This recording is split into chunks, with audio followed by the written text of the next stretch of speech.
Olá, tudo bom? Meu nome é Anderson Silva e essa é a devocional de número 11.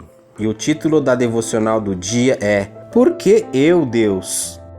Moisés perguntou a Deus: Quem sou eu para ir falar com o rei do Egito e tirar daquela terra o povo de Israel? Êxodo 3:11.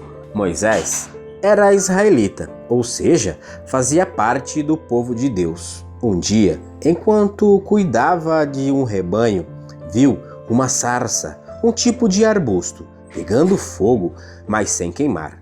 Então se aproximou para olhar de perto. De repente, a voz de Deus saiu do arbusto. Moisés, pare aí e tire as sandálias dos pés, pois o lugar onde você está é sagrado. O Senhor disse que tinha ouvido o choro dos israelitas, que eram escravos no Egito, e que queria que Moisés libertasse o povo para fora daquele lugar. Mas Moisés não se considerava a pessoa certa para o trabalho. Ele deu várias desculpas, mas Deus continuou dizendo que o ajudaria e até mostrou milagres para provar o seu poder. Mas ainda assim, Moisés tentou dizer não. Não sei falar bem, disse ele. Eu o ajudarei a falar, Deus respondeu. Por fim, Moisés disse a Deus para enviar outra pessoa. O problema é que ele estava olhando para sua própria fraqueza, ao invés de olhar para o poder de Deus. O Senhor poderia ter tirado o povo do Egito sozinho, mas queria usar Moisés para o trabalho. Sabe de uma coisa? Deus ainda usa pessoas no seu trabalho. Sempre que escolhe uma pessoa, dá a ela a capacidade de realizar a tarefa. Quando dizem sim, Deus faz grandes coisas através de nós. Veja só, uma curiosidade. A sarça ardente é um arbusto que ficava vermelho no outono e tem esse nome por causa da Bíblia. Vejamos agora o texto bíblico de Êxodo 14, a partir do verso 5, que diz assim: Os egípcios perseguem Israel. Quando o rei do Egito soube que o povo de Israel havia ido embora, ele e seus oficiais mudaram de ideia. O que fizemos? Perguntavam. Como podemos deixar todos os escravos israelitas ir embora? Então, o faraó mandou preparar sua carruagem e convocou suas tropas. Levou consigo 600 dos melhores carros de guerra, além das demais carruagens de batalha do Egito, cada uma com o seu comandante. O Senhor endureceu o coração de Faraó, rei do Egito, para que ele perseguisse os israelitas, que haviam partido triunfantemente. Os egípcios os perseguiram com todas as forças do exército de Faraó.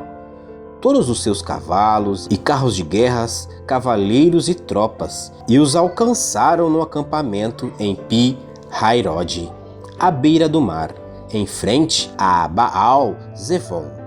Quando o faraó se aproximava dos israelitas, levantaram os olhos e viram os egípcios marchando contra eles. Em pânico, clamaram ao Senhor e disseram a Moisés: Por que você nos trouxe ao deserto para morrer? Não havia sepultura no Egito?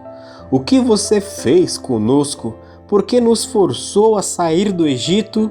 Quando ainda estávamos no Egito, não lhe avisamos que isso aconteceria? E dissemos: Deixe-nos em paz, continuaremos a servir os egípcios. Afinal, é melhor ser escravo no Egito do que ser um cadáver no deserto. Moisés, porém, disse: Não tenham medo, apenas permaneçam firmes e vejam como o Senhor os resgatará neste dia.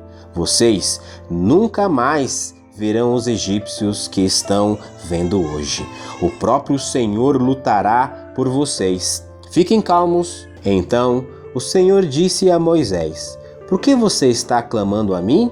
Diga ao povo que marche. Tome sua vara e estende a sua mão sobre o mar. Divida as águas para que os israelitas atravessem pelo meio do mar em terra seca. Endurecerei o coração dos egípcios e eles virão atrás de vocês. Mostrarei minha glória por meio do faraó e de suas tropas, seus cavalos de guerras e seus cavaleiros.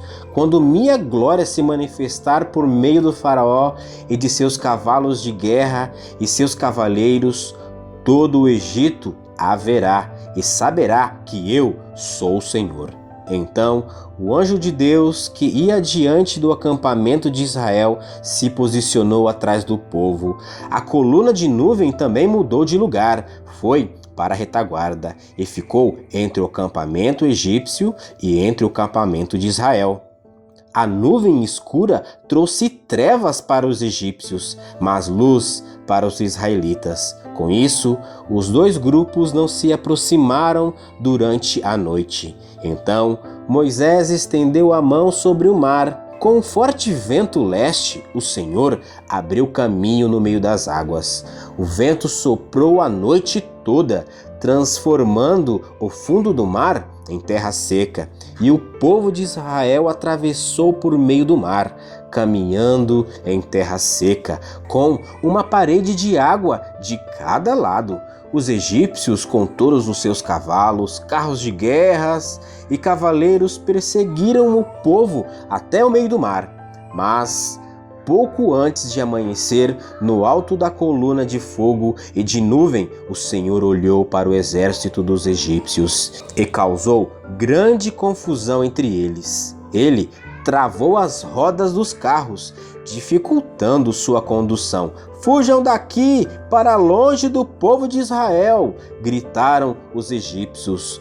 "O Senhor está lutando por ele e contra nós, o povo do Egito." Então o Senhor disse a Moisés: "Estenda a mão sobre o mar outra vez, e as águas correrão fortemente de volta a seu lugar e cobrirão os egípcios, seus carros de guerra e seus cavaleiros."